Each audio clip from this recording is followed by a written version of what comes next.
ये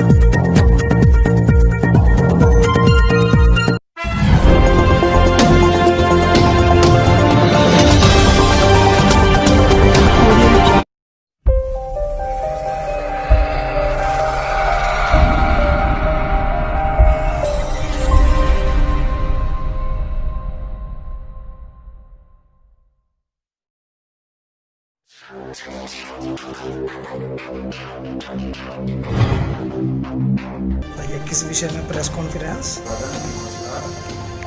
जानते हैं कि इस कोरोना महामारी ने विश्व को अपनी पूरी तरीके से आगोश में ले रखा है। हमारा देश जिससे अछूता नहीं है। सोचने की बात यह है कि कोरोना महामारी बाहर से आई तो यहाँ पर कौन लाया है, किसकी जिम्मेदारी विशेष रूप से? मैं समझता हूँ केंद्र सरकार की इसमें जिम्मेदारी है। जब जनवरी फरवरी में उनको चेतावनी दे दी गई थी WHO के द्वारा, तो ये नमस्ते ट्रंप का इंतजार करते रहे। लाखों की भीड़ इन्होंने इकट्ठा की, तब तक कई सौ संक्रमित हो चुके थे कोरोना से हमारे यहाँ। 21 को अचानक लॉकडाउन की घोषणा कर दी। श्रमिक जहाँ के तहाँ, उनको कोई मौका नहीं दिया गया। जनता कर्फ्यू का ऐलान किया सिर्फ एक दिन के लिए, और अगले दिन से फिर लॉकडाउन पूरे देश में लागू कर दिया गया। प्रधानमंत्री जी 24 तारीख तक विमान सेवाएं जो बाहर से आ रही हैं उनको इजाजत देते हैं।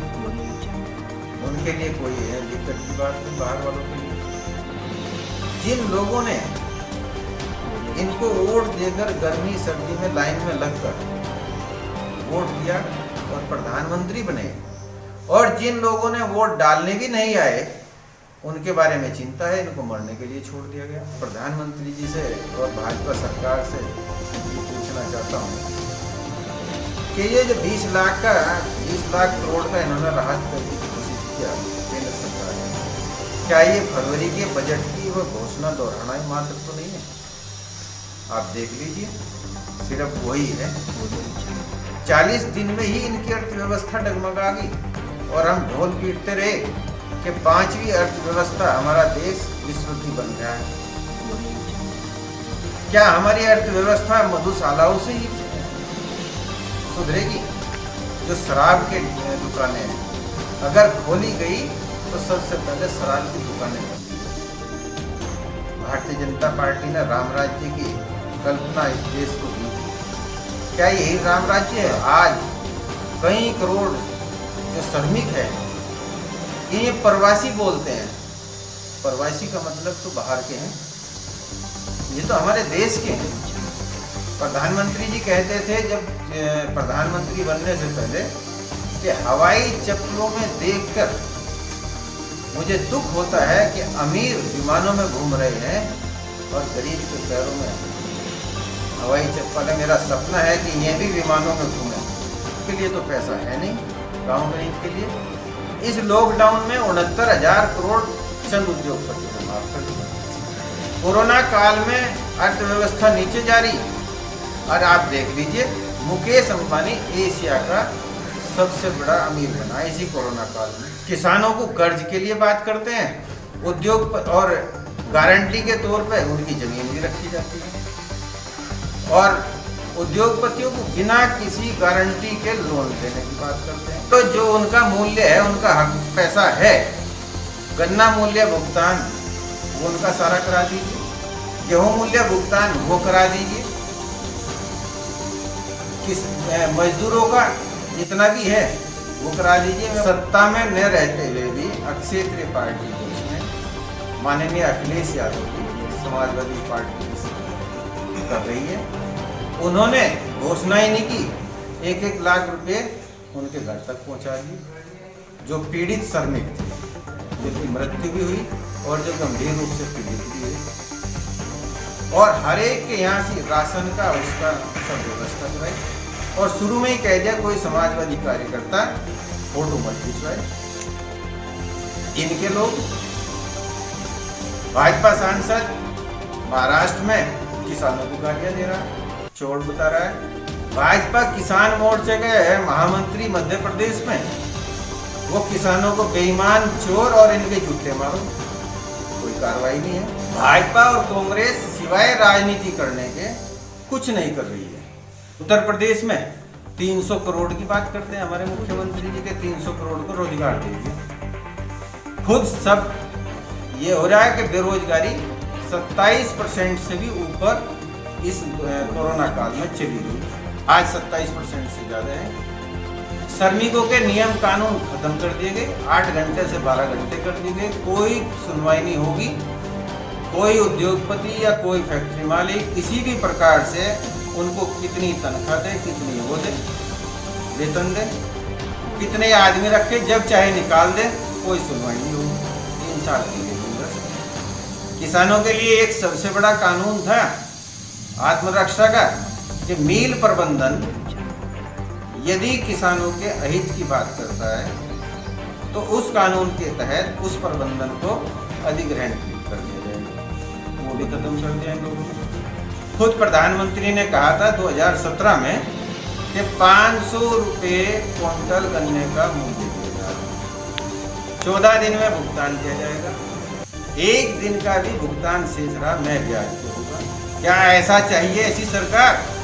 कोरोना काल में भी जमात की बात करते हैं, हम मानते हैं कि गलती हुई, लेकिन ये जो बाहर से लाया गया ये कौन सी जमात है? मैं तो यही कहूँगा भाजपा की जमात है। असली जो जिम्मेदार है वो भाजपा की जमात है। कार्यों की बात नहीं हो रही, गन्ना मूल्य का भुगतान अब तक नहीं हुआ, गेहूं का भुगतान अब तक नहीं हुआ, बात करते हैं बड़ी बड़ी। तो मेरा इनसे मांग क्या करें, क्योंकि मांग करते करते तो 6 साल हो गए। 70 साल की बात करें, आप देख लीजिए 6 साल के अंदर ही ये 2 महीने का 3 महीने का लॉकडाउन हुआ। 21 मार्च से 31 मई तक देख लीजिए, ट्रेन कहीं जा रही, उसमें श्रमिकों ने जान गंवा दी अपनी। 80 से अधिक की तो बता रहे हैं, अब पता नहीं कितनी जान गई। देश के किसान मजदूरों से, छोटे व्यापारियों से, सभी से ये एक मांग है कि ऐसी सरकार को, जिस तरीके से लॉकडाउन में अपने आप खुद हम पालन कर रहे हैं, इनका पूरी तरीके से आने वाले समय में लॉकडाउन कर दें। अगर कोई आशा की किरण है तो माननीय अखिलेश यादव जी हैं, जिन्होंने धरातल पर काम करके दिखाया। उनके टाइम में आज जो बने हुए हॉस्पिटल्स हैं वे काम आ रहे हैं इसमें कोविड-19 में। अच्छा, आप क्या कहना चाहते हो वैसे इस मध्य में सरकार तक जो आवाज़ पहुँचे? सरकार तक जो भी आवाज़ अगर पहुंचाने की कोशिश करता है उसे एंटी नेशनल बताने लगते हैं कि राम राज्य वो राम राज्य है जिसमें कोई भेदभाव किसी किस्म का नहीं है। सब इस देश के नागरिक हैं, सबको मिलके चलना है, तभी देश तरक्की कर पाएगा। ये लोग तो राजनीति कर रहे हैं इन चीज़ों को। माननीय अखिलेश यादव जी अकेले हैं जिन्होंने किसानों की लड़ाई लड़ी।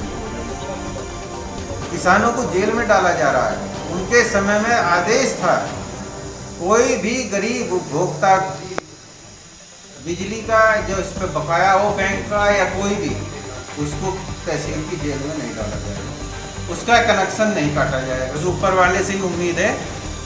जब प्रधानमंत्री ने कहते अपना भविष्य स्वयं तय करो, तो उखाड़ फेंकिए। ऐसी सरकार की अपील है जनता से कि आप अपने आप खुद बचाव करें इस बीमारी से, मास्क पहन के निकलें, सोशल और फिजिकल डिस्टेंस बनाए रखें। और किसानों का जो असली पैसा है कम से कम वही मिल जाए, क्योंकि मजदूर भी उससे जुड़ा हुआ है। वो मजदूर भी किसान का ही दूसरा रूप है।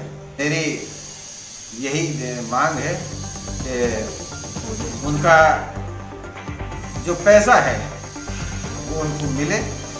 गेहूँ का पैसा बकाया है कि मजदूरों के लिए, किसानों के लिए।